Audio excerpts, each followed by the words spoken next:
Now, as Kenyans prepare to participate in the most competitive election in the country's history, the major players are keen on locking their traditional strongholds and are leaving nothing to chance in an attempt to assure women that their place in the decision-making table is well assured.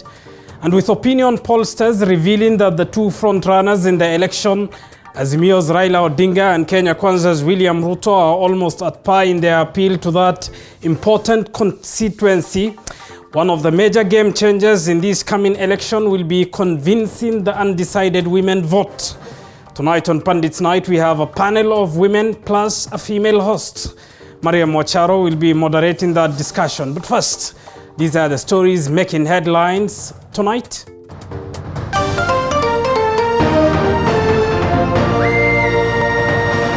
Tonight, Senator Johnson Sakaja insists he holds a degree from Team University in Uganda.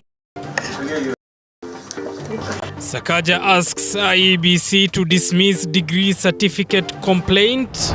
Also tonight, Raila takes his campaign to Kisii as Ruto meets dons in his current residence.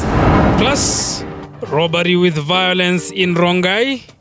CCTV footage captures thugs terrorizing a lady in her compound in Rongai.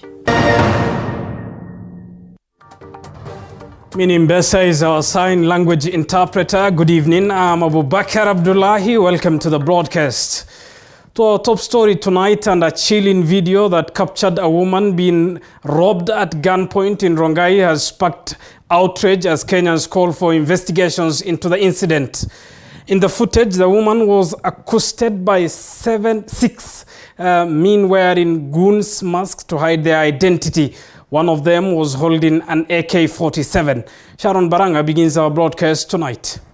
At around 2:20 a.m. on Sunday, that of 12th June 2022, CCTV cameras captured a woman driving in her driveway in Rongai, Kajiado County. As soon as she was inside her compound, 6 men wearing goon masks ambushed her. The men, armed with guns and a machete, can be seen commanding her to open the door of the vehicle.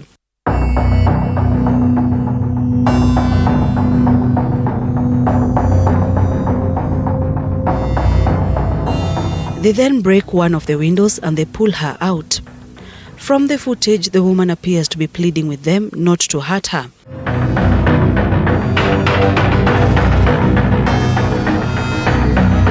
They rough her up and pull her inside her house. 2 of them remain outside ransacking inside the car before they also make their way into the house. Once inside, the men split into different rooms, and the ransacking continues as one of them holds on to the woman.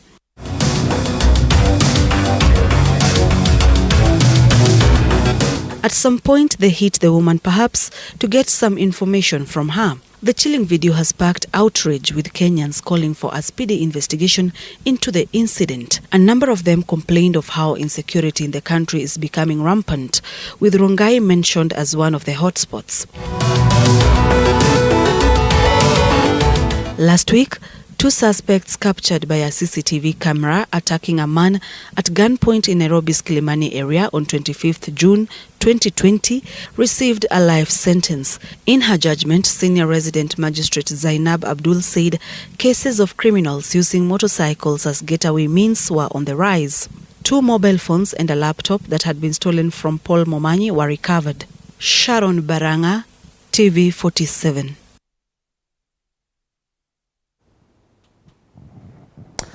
Well, thank you, Sharon Baranga, for that. And as the prayer of the country tonight is that those thugs should be brought to book. Moving on, Deputy President William Ruto has criticized the government's heavy borrowing appetite, saying it's time for Kenya to use the resources available to grow the economy. Speaking while meeting university dons, Ruto reiterated the need to strengthen the education sector, saying it is the only way to build a better nation.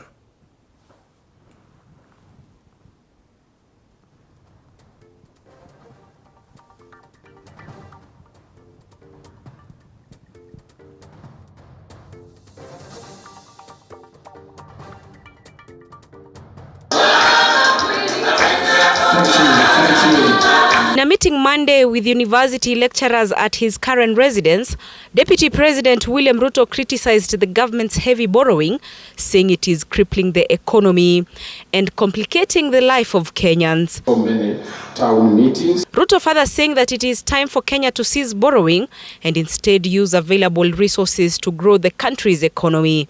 Debt must be a last resort. We cannot run away from what we can do to generate our own resources because it is easy to borrow people's money.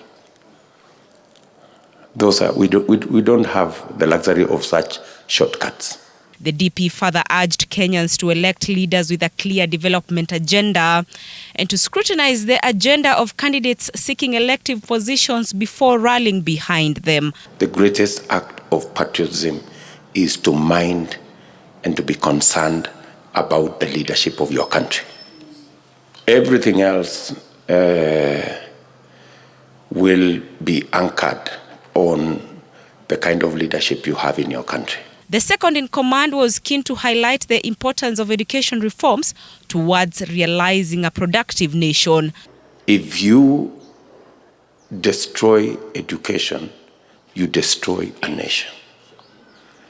And therefore, what you're saying here is very important to us. How we treat our lecturers, what curriculum we run, how it is run, and what it portends for us as a nation is so crucial and so important. Kenya Kwanza will organize another meeting with education stakeholders to draft key issues on education that will be part of the coalition's manifesto, which is expected to be released by the end of this month. Andrine Akilemi, TV 47. Now tonight, Nairobi Senator and gubernatorial candidate Johnson Sakaja has hit back at claims by 4 petitioners that his Uganda University degree is a fraud. In a sworn affidavit filed in court, the senator has dismissed the claims as hollow and unfounded, terming it as a proxy case designed by his competitors to confine him to the corridors of justice as they campaign. TV47 senior political affairs reporter Apollo Kamau has the details. Nairobi Senator and Kenya Kwanza gubernatorial aspirant Johnson Sakaja fought back a consolidated petition before the IEBC Disputes Resolution Committee, seeking to bar him from contesting in the city's gubernatorial race. In a sworn affidavit, the first-time senator termed the allegations that his team university degree is a fraud as hollow and unfounded, saying they deliberately omitted his name in the graduation booklet containing his name. Sakaja termed the case as a proxy litigation by his competitors designed to keep him busy in court while they campaign, terming the complaints as an abuse of the legal process. Sakaja has further distanced himself.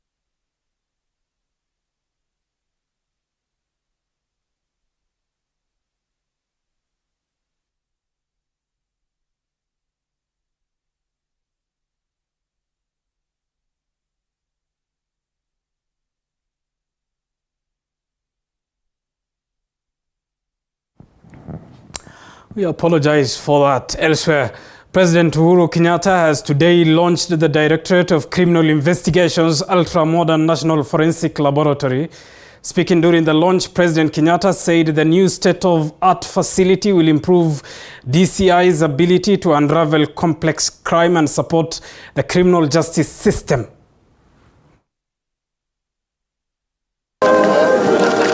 Speaking during the launch, President Uhuru Kenyatta said the just launched ultra-modern laboratory is set to revolutionize investigatory techniques in the country through cutting-edge science. At the same time, President Kenyatta directed the Ministry of Interior jointly with the Ministry of ICT to come up with ways of further strengthening the capacity of the cybercrime unit within the DCI Forensic Laboratory. The evidence-led investigation that is enabled through these enhanced forensic capabilities will also help steer the modernization of the Directorate of Criminal Investigations and ensure that the Directorate meets the international policing norms and standards.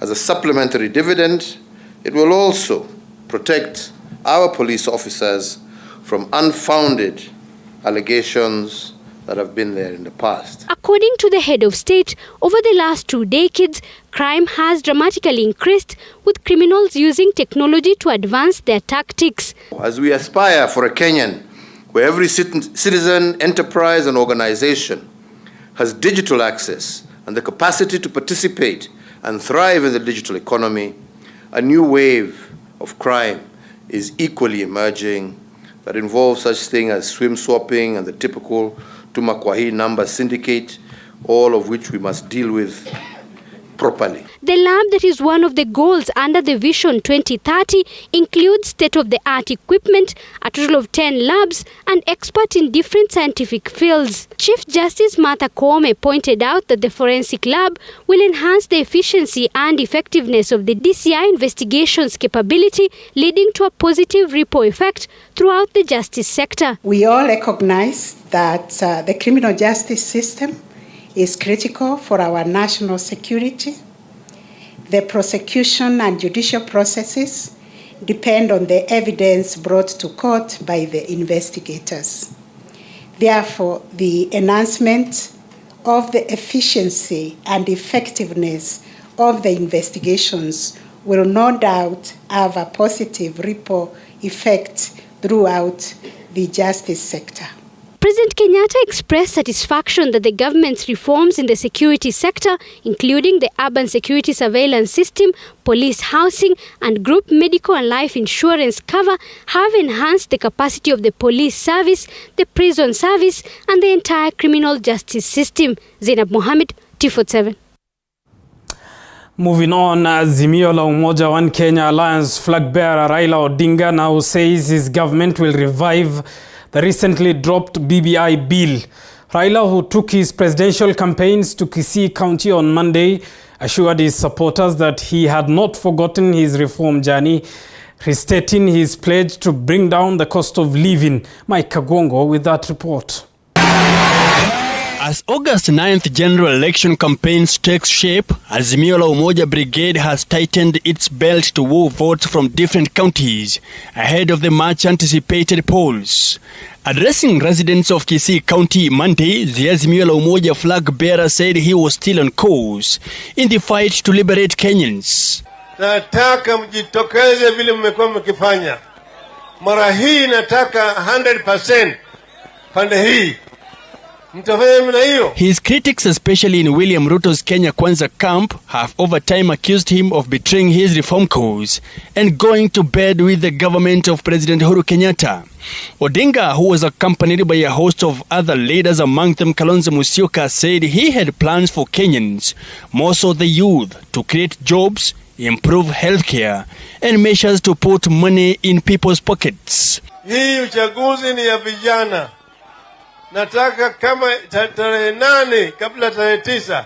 Tarehe 8 mwezi wa 8 vijana wanarauka, siku ya kuna ya kulala. Azimio la Umoja running mate Martha Karua urged the gathering to consider voting for Raila Odinga, saying the former prime minister was aware of and understood the citizens' struggles.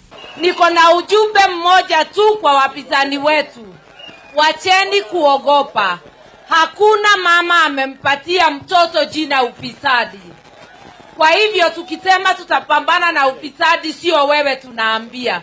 Lakini wafisadi wote, awe ni mtoto wangu, awe ni dada yangu, awe ni mpinzani, sheria ni moja kwa wote. With only 57 days to the general election, the Azimio Brigade reaffirmed its commitment to help liberate the country from economic downfall through the 10-point agenda it has set in its manifesto. Na sisi sitaki nyinyi muwe ndani ya udaku. Tuko pamoja. Na hawana kura. Uongo na kuhandaa watu ndio Mimi sina mengi, nimeshuhudia. Nikaona hapa niwape tu salamu kwa sababu nimeona kura yote ni ya baba. Ama si ya baba? To make the next government. Na mimi nikajiondoa kwa roho safi na nikasema I will support them for the third time. Amini Niamini wengine kama Wajakoyo, sijui Jakoya. The leaders claim that their choice for Raila Odinga was well thought of and that nothing will stop them from ensuring he clinches the presidency. Mike Kagwongo, TV 47. Thank you, Mike Kagwongo, for that report. Let's revisit our top story, that of SAKAJA and the degree question. Tonight, Nairobi Senator and gubernatorial candidate Johnson Sakaja has hit back at claims by 4 petitioners that his Uganda University degree is a fraud. In a sworn affidavit filed in court, the senator has dismissed the claims as hollow and unfounded, terming it as a proxy case designed by his competitors to confine him in the corridors of justice as they campaign. Our senior political affairs reporter Apollo Kamau has the details. Nairobi Senator and Kenya Kwanza gubernatorial aspirant Johnson Sakaja fought back a consolidated petition before the IEBC Disputes Resolution Committee, seeking to bar him from contesting in the city's gubernatorial race. In a sworn affidavit, the first-time senator termed the allegations that his team university degree is a fraud as hollow and unfounded, saying they deliberately omitted his name in the graduation booklet containing his name. Sakaja termed the case as a proxy litigation by his competitors designed to keep him busy in court while they campaign, terming the complaints as an abuse of the legal process. Sakaja has further distanced himself from the name Sakaja Johnson CK used by the petitioners, saying it's alien to him. Do you have any evidence to confirm actually that he left his work? On a day, aggrieved aspirants camped in court to know their fate, as Nairobi gubernatorial candidate Polycarp Igathe's name also cropped up after a petitioner, George Bush, petitioned the tribunal to bar him from contesting for walking out of office in his short stint as deputy governor to former Governor Mike Sonko.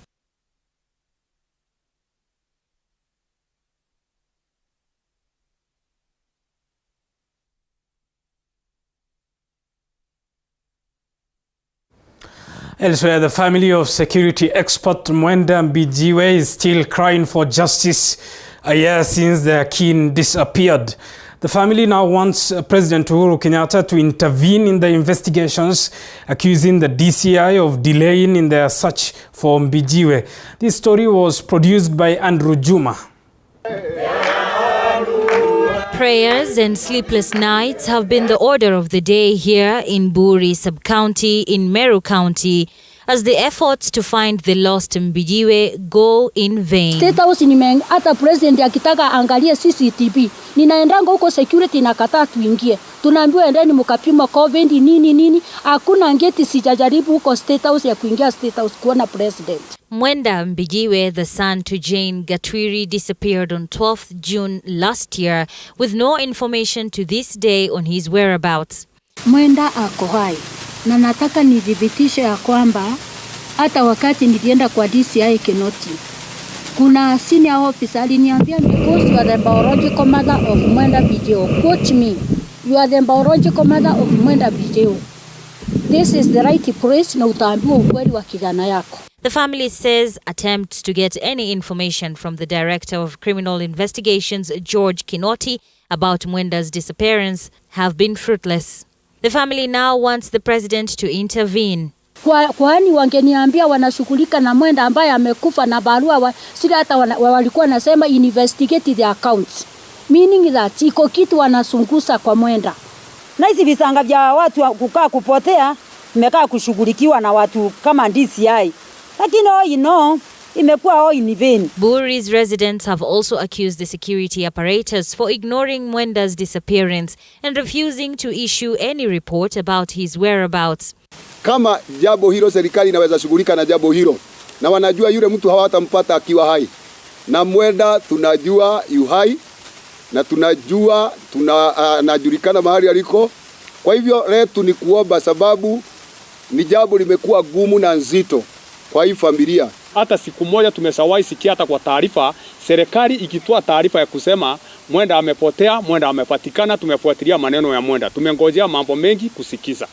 Mpaka nikawauliza kwani huyu kijana alikuwa terrorist mkaua alafu mkachoma na mkakataa kutuambia. Wakasema hapana, kama Mwenda angekuwa anahusika na mambo ya terrorist tungepiga risasi na tuwaekee barabarani mkuje mchukue mwili muende mkasike.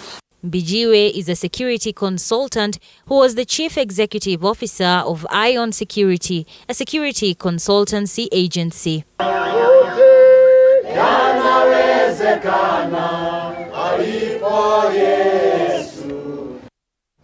Moving on, the death of a Form 4 student in Nakuru sparked protest today, which caused a traffic snarl-up in the city this morning.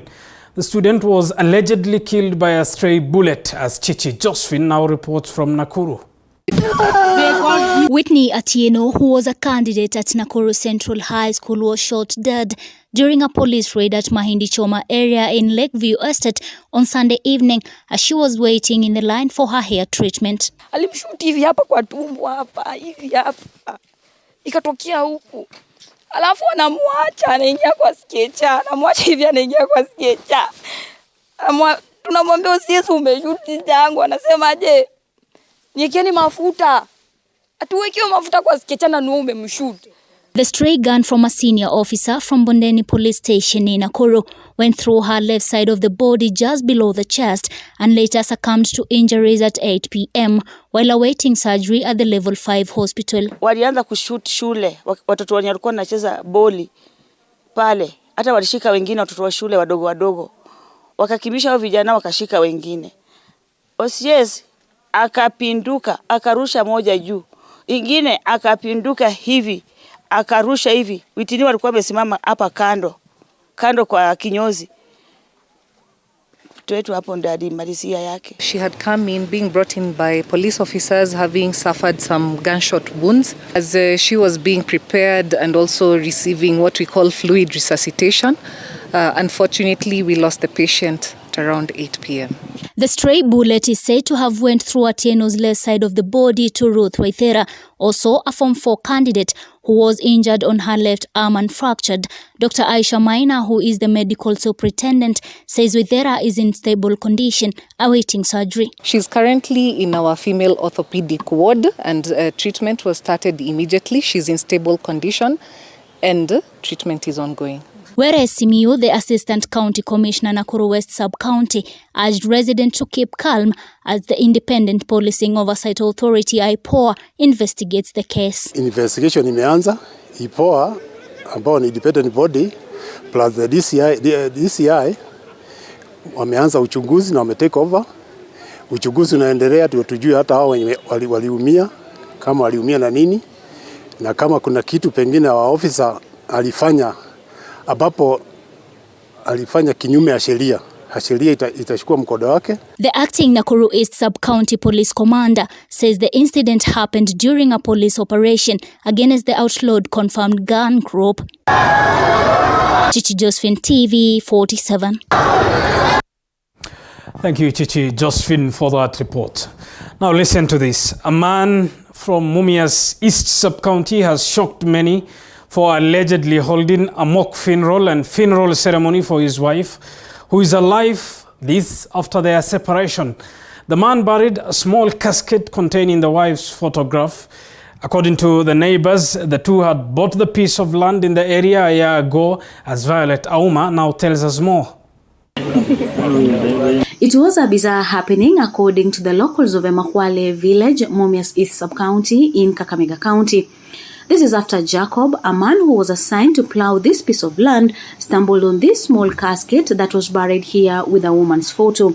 Baada kuendelea na kazi kwa kidogo tu nikapata picha, sanda, moja na kitu kama kaburi. Nikaweza kuitaka wenye walikuwa karibu. Kweli nilikuja nikapata sanda, picha ya madamu ambaye alikuwa jirani yangu, nywele na sindani kwa kitu kama jeneza ikiwa na msalaba. The neighbors and passerby stopped to have a glance of what they believed was witchcraft done by the previous owner of this piece of land. Hii kifo huyu ameshakufa huyu. Wewe mtu akusike picha na nywele yako hapo kila kitu yake. Ona hiyo msalaba. Hiyo msalaba ni nia kwa maanisha nini? Angalia hii uzi ya mochari. Huyu ameenda. Mungu alitaka tuyaone hivi. Ndio hata hiyo ndoa ikienda ikiyumba yumba tumeona na macho yetu. They say the previous owner of this piece of land by the name Jack Shiundu, aged 32, and his wife Lydia Masahwe, aged 29, had unending fights, prompting her to live with their child.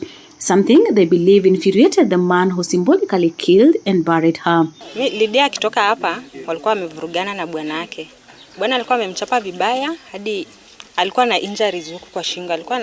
Alikuwa anasikia vibaya yani. Tukamwambia sasa we venye umetoka huko tulia nyumbani tuone nini what next. Tuna vitu nyingi hapo ndani ya ushirikina yenye sijui. Sasa upande wangu mimi naona kama ni Mungu ndiye anatenda kwa hii area yangu. Hili ni jambo la pili kwa hili area. Tumekuwa na miaka 2 hapo nyuma na mambo ya kope. Tena hii ndio hii. Lydia's family, who were called to witness the incident, now want the man who has since gone missing arrested as they plan to conduct a cleansing ceremony for their kin to set her free from what they believe is a cloud of death hovering over her head and any other misfortunes that might follow her after the mock funeral. Atafutwe. Mambo ingine ya kusema ati nini atafutwe mahali penye yako washike kama angekuwa hapa tukeua na imesaidia kuonekana mapema. Labda wengi wangerogwa kuliko huyo mmoja ambaye tunaona picha yake hapa. Kitu inatakana tufanye ifanyike. Mwenye alikuwa anafanya kazi ya kulima akatoa hii vitu. Anafaa hiyo familia ya huyo msichana impe kitu kidogo kujikinga nayo kidogo. Viola Tauma, TV47, Kakamega. Quite a bizarre incident there. Elsewhere, the Day of the African Child has been commemorated today, with matters concerning children being aired and solutions being sought in order to enhance children's welfare. The event themed, quote, eliminating harmful practices affecting children, so issues such as early pregnancies, defilement, child abuse and cyber harassment being raised. Speaking at Mbagathi Primary School, Deputy Chief Justice Philomena Mwilu responded to the issues raised by insisting that parents and the society at large should fearlessly and fiercely protect children. The problem is bigger than the judiciary can handle alone. It's a societal issue, and we all are called upon to chip in and to ensure that people keep to their lanes. Let grown men go with grown women and let children be children. Easier said than done. I want solutions from society, but if such people are brought to the judiciary, who I represent here today, and there is evidence, we'll just continue packing these men away in prison for life for most of the offenses. We are providing lawyers for serious cases against children to assist them in the hearing of the cases.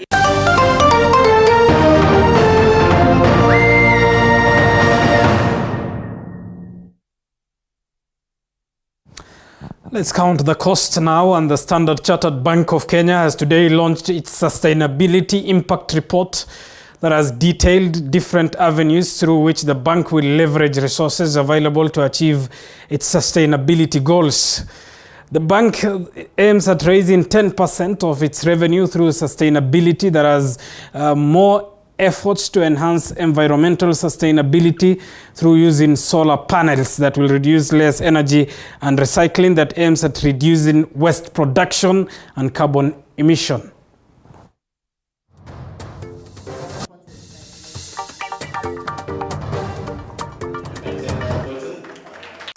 So when I look at what this report is doing, is looking at the 3 sustainability aspirations that Regina highlighted, which is the sustainable finance, our operations, and our community engagement. And then taking a measure in each and every one of those aspirations and saying, this is what we have done, and this is what you are going to do. We have spent the last 2 years building a baseline, because you have to know where you've got to start. And the baseline has made us very startling, would I call it startling discovery or revelations, things that we've understood that we probably took for granted. And recently, we underpinned that with 3 pillars and 3 stands by really affirming what do we really stand for. 1 is recognition of climate change. So we stand to support those around us, both business and communities, to to be careful about the planet, to really reduce carbon emission. And so you'll see a lot of our activities hinging around our contribution towards climate change. Again, lifting participation, looking at the marginalized and people who are not participating fully into the economy of the country, the women, people living with disability, SMEs. What do we do about that? What is our responsibility as a bank? And lastly, is to look at the impact of globalization and try to create equal chances for everyone and fairer outcomes in trade and in commerce. Now, the National Bank of Kenya board members have appointed Peter Kioko as the acting managing director, replacing Paul Rousseau, who moved to head KCB Group as its CEO. The former director of finance and strategy was appointed following what the bank says is his vital role and commitment in driving the transformation of the bank, which promotes the overall vision and performance of the bank.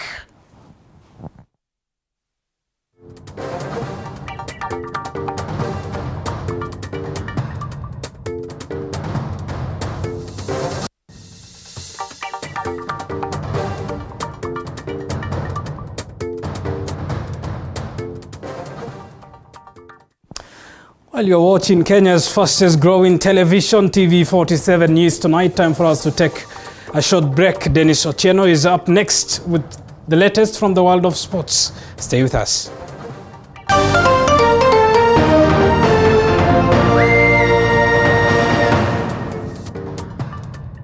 You are watching TV47, the home of untold stories.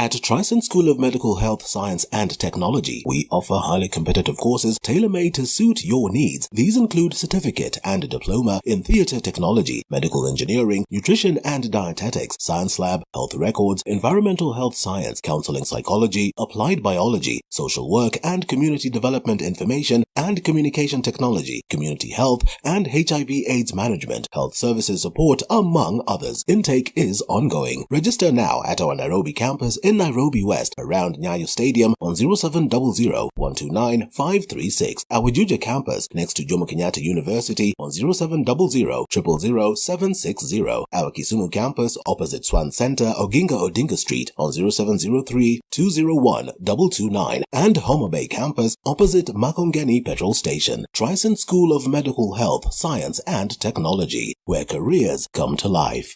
When planning to build sustainable and stylish homes and walls, think King's Clay.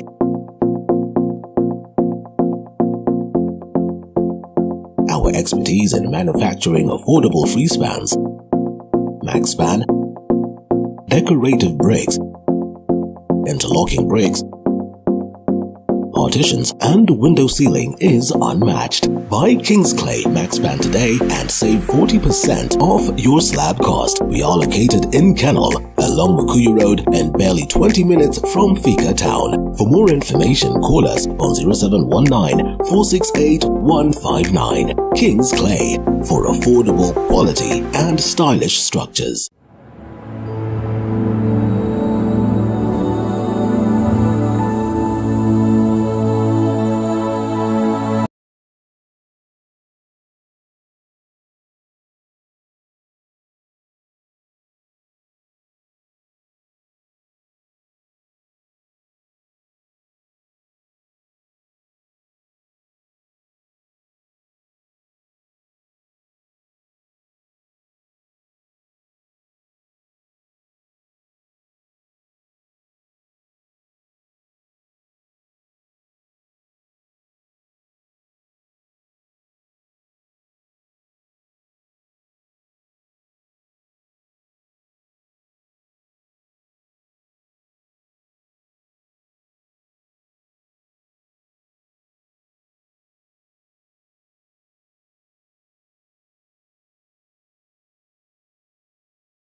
A very warm welcome to Primetime Sports. My name is Dennis Otieno. Now let's start off with the arrival of the Team Kenya athletics team.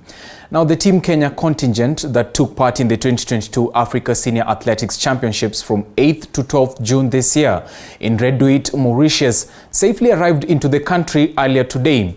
The team, which emerged as the champions of Africa in the competition after claiming 23 medals, received a heroic welcome from Sports Cabinet Secretary Amina Mohamed at the Jomo Kenyatta International Airport. Our sports reporter Lucky Heriano with the details. Following the good results they registered in the 2022 African Senior Athletics Championship in Redouit, Mauritius, Team Kenya Athletics, who took part in the competition, safely landed into the country earlier today at the Jomo Kenyatta International Airport. The athletes were full of blaze after flying the Kenyan flag high in the international competition and emerging as champions of Africa, winning 23 medals, among them being 10 gold medals, 5 silver and 8 bronze medals. Sports Cabinet Secretary Amina Mohamed and Sports Principal Secretary Joe Okudo arrived at the JKIA to welcome the athletes in a heroic manner after the stellar performance at the Games. That have been made by this wonderful team of athletes that we have here. I think we're kind of getting used to being number one. And I've just told them that we expect the same results, throughout. Because we won't accept anything less now. But they've really done us proud. Africa's 100-meter race champion Fadan Omanyala stated that he shall continue to sharpen his skill in preparation for the upcoming event. 200 meters is all about technicalities, so I guess I was a bit fatigued after doing the 6 races that we did, but all the same, no excuses. My main event is 100 meters, so